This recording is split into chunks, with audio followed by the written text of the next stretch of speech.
here's the last one for 12b. Let's graph out parent function first, which is the square root of x.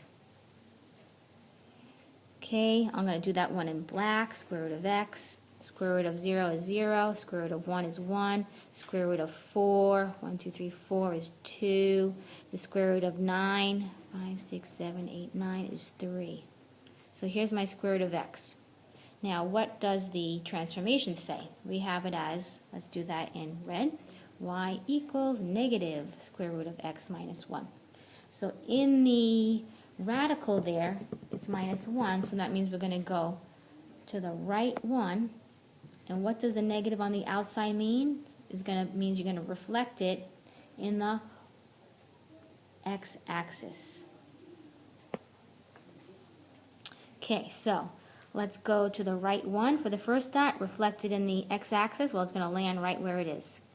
The second dot, we're going to go right one, reflected in the x-axis. It's going to land all the way on the other side over here. To the right one, and then reflected in the x-axis, right there. To the right one, reflected in the x-axis, right there.